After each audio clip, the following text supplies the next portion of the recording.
So hello guys, welcome back to today's lecture. This is lecture 7 of the 2025 MTG live trades mentorship. I am really sorry that I didn't record it from the beginning. I actually did, and I've talked for 1 hour, but my stupid ass, I've just deleted the video and I didn't save the video. So I am really sorry, but it is also good for you guys, but because this video is gonna be really short. So um, I took the trade. I swear to God, I recorded live. I've talked for an hour, and unfortunately, I just deleted the video. I'm really sorry. So, um, I took a partial here. I took 10 contracts off, and this is the London high that I was aiming for. So, you guys can see here. Let me just do the higher time frame analysis, so this way we're not confused. Here we can see we are on the weekly chart. We are inside of the weekly order block, the 50% level. On the daily chart, we're inside the daily fair value gap, daily bearish fair value gap, side imbalance, buy side inefficiency. And on the 15-minute chart, this is the trade that I took in lecture 6. The trade that I took yesterday, and my target was the new week opening gap here, which price has filled. And at this point, yesterday's trade was a loss, but it was because of my stop loss placement, because I ignored this 15-minute bearish order block completely. So it was not because my analysis was wrong. It was just because my stop loss placement wasn't perfect yet. So, and for today's trade, I have the midnight open here marked out. Price traded above it for 5 minutes and then started to trade lower. And we have here the London close kill zone. So we mark out the London high and London low. We have the opening range, the 9:30 opening, 9:30 a.m. And we can see here price traded higher, but it didn't took out the London high, so it left it in place and started to trade lower. At this point at 9:30, price took out the London low. Okay. And price took out the London low, it started to trade lower, and it filled the new week opening gap completely. So because price filled the new week opening gap completely, there is no reason for price in my mind to go lower and stay here. Alright, so here is the first percent fair value gap that price gave me. So price I wasn't thinking about going short because I knew we are in a discount and price is gonna go higher, or price must go higher. So at this point I waited for price right here to close above the first percent fair value gap right here. This white shaded area is the first percent fair value gap, to close above it and use it as an inversion fair value gap. And it traded higher, and I wasn't entering here because it was, created another fair value gap. So I waited for price, it traded lower, and at this point I entered the fair value gap, the market, because it was below the 8:30 opening, below the midnight open, and also inside of the new week opening gap. So at this point I've entered the trade. Okay, and it traded around it traded lower again. I thought at this point that this might be a stop loss. So when price started to trade higher at this point, that price started to return and go against me again. I moved my stop loss from here to the low of this fair value gap, to this order block, to this bullish order block. And we can also see here that price created an order block, traded higher, traded lower again to do it, and then traded higher, it created another order block here, higher, and then filled this imbalance here, this fair value gap, created another order block, and then started to trade higher. And also very important, the opening range gap. So let me mark out the opening range gap. We're on the 1 minute chart, so this is good. Alright, the trade is token. This is a winning trade right there. You got it. Boom. This is a profitable trade, and this is the live market. Okay, this is no tricks here or anything. You can see it right there, a live market. Okay, and I took 10 lots off here as a partial, and then as I aim for the London high. Okay, so I wanted to talk about this. There was also the 4:14 p.m. right there. Use the close.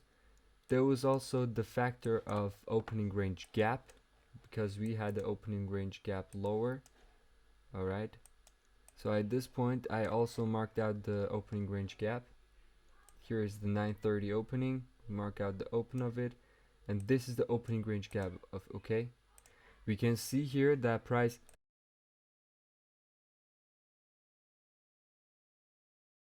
so this is the opening range gap, you guys can see it. We mark out the 50% level of it, price traded to it, okay, right there, traded to the 50% level of it, and then it started to trade lower eventually. So in a market condition where the opening range gap lower is very small, even though it's a unique model and it's a 70% win rate, we are not going to use it as, you know, as a target because it's very small. Yeah, of course, if the opening range gap is bigger, it's about 100 points or something like that, of course we can use the model as a target and trade it, but in this case it just uses on PD arrays, a premium PD array, to start trade lower.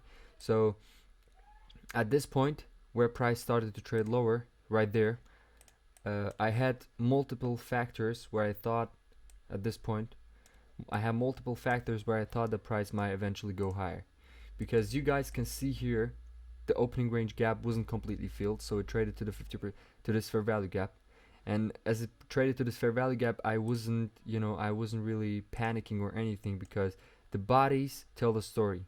The wicks are only distractions. So the bodies stayed inside this fair value gap and started to trade higher, and again it started to trade lower to the 50% level of it, and smart money accumulated more eventually, and they sent it higher to the London high and the buy sell liquidity. And we were also all this time we're below the midnight open and below the 8:30 opening, okay, and also above the first presented fair value gap.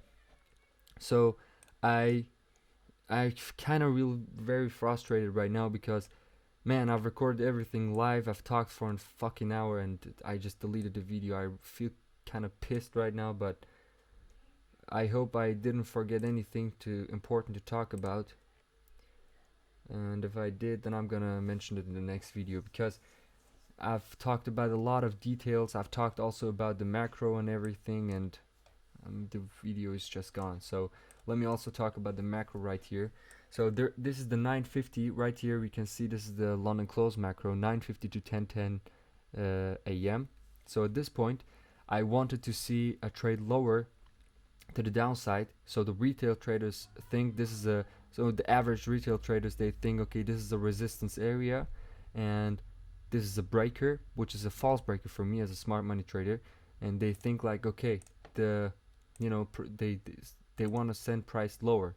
At this point the market is gonna go lower, so the retail traders, they started to trade lower at this point, because this is also the the element of time is very important. This is 9:50 to 10:10 a.m. At this point, the average retail traders, they thought that price is going lower, so they started to, going short, and they put their stop losses above this relative equal highs here. This is very important. We have relative equal highs here. Okay, we can see it, and at this point, I knew that we have a displacement to the upside. This is the fair value gap, and smart money is going to use this as a discount PD area to send price eventually higher, because there is no reason for price to go lower, because the new week opening gap from this week is completely filled. We can see it very good on the 5-minute chart. You can see here, this is the wick, this is the volume imbalance, this is the gap from this week, and it's completely filled on today, on Thursday, Thursday, yeah. So here we can see today is Thursday. At this point, Wednesday and Thursday are the accumulation. All right, we distribution.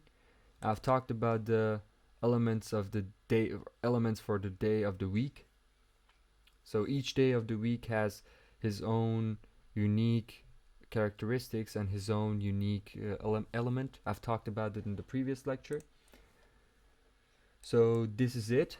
This is what I was thinking today. And also on the 1-minute chart, we can see here we have relative equal highs here, and because we have relative equal highs here, I started to take this trade, and eventually I took 10 contracts off here, 10 lots. I took 10 lots here. So my trade was something like this. I entered right here below the 8:30 opening, okay, below the 8:30 opening, inside of the macro, 9:50 to 10:10 a.m. So the London close macro. I entered here because I knew retail traders are going short, so I am aiming for their stop losses. So I entered around this level. That it was about 30 lots. You guys saw it. It was a live trade. I am not lying. I swear to God. So I entered here, 30 lots. I took a partial above here. So here was my limit order, about 10 lots, a third of the position. I took 10 lots off here. You can see it, guys, on this candle.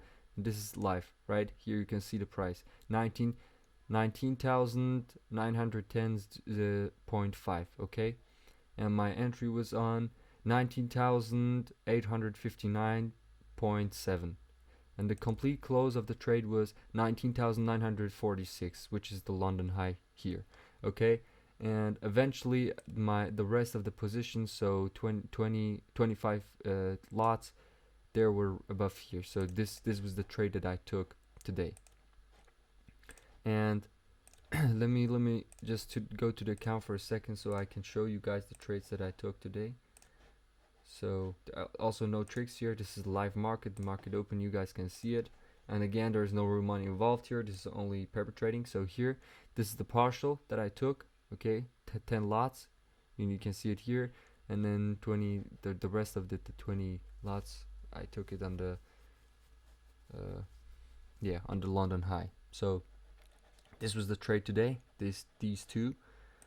And yeah, whenever you have two time frames telling you the same story, it's very high probable today. So today I was really sure about this trade because the lower time frame and the higher time frame they were telling me the same story, that price is going higher.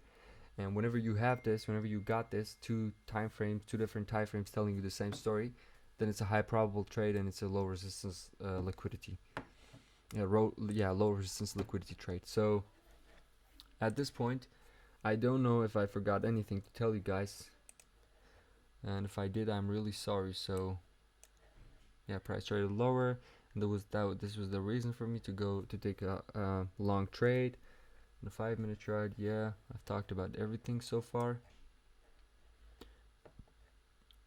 Yeah, I would even say that today's lecture 7, is by far one of the most important lectures in the 2025 live MTG live trades mentorship, because today I showed you guys the 930 opening, the first person to fair value gap model, and how it works with the opening range gap. And yeah, it was a profitable trade, and I explained everything to you guys that I think you should know about the market at this point. So go and watch this video again, watch it a few times. I promise you, in the first time you're not gonna get it, you're not gonna understand everything, but if you watch it for 5, 4, 6, 7 times, you're gonna get it eventually. As I did before, it's not easy to understand, but at some point you are gonna get it. And yeah, at this point I think I've talked about everything important. I hope I didn't forget to mention anything important here. And another important factor here is, on the daily chart we can see price traded lower. It filled completely the new week opening gap, this volume imbalance here in the daily chart, and eventually it started to trade higher. And there are a cluster of new week opening gaps above, so price might just eventually trade higher and take them out, but we'll see. And on the hourly chart, nothing really important here. On the 15-minute chart, same thing. Okay, and let me actually talk about this before I leave you guys. The 950 to 1010 macro, it's a very important macro, and the macros are like the London close macro is like my secret weapon. I'm not gonna reveal it to you guys. It's my secret weapon, as I said before. I am gonna talk about the macros and the element of time in general, but I am not gonna reveal the specific details of the macro that I use for every session to aim for the liquidity. Okay. Like 5 minutes ago, I've talked about the macro and how it works. What was I what was I thinking when I took this long trade? I've talked about the macro a little bit. Go watch it. Watch this part again. And if you're smart enough and you watch it a few times, you will get it eventually. I promise you. Um, but yeah, you know, it's like kickboxing. When you have a favorite move, when you have a secret fighting move or whatever, you know, you don't want to teach it to anyone, or you don't want anyone to know it. So you want to surprise your enemies, and this is the same thing for me with the macro. It's my secret weapon, and I'm not gonna reveal it to anyone. So go cry about it, do whatever you want, but I'm not gonna teach it on this YouTube channel. So at this point, I think I've talked about everything important, and yeah, I hope I didn't forget anything. So I hope you guys found this lecture insightful. Hope you guys learned a lot here, and till talk to you next time. Be safe.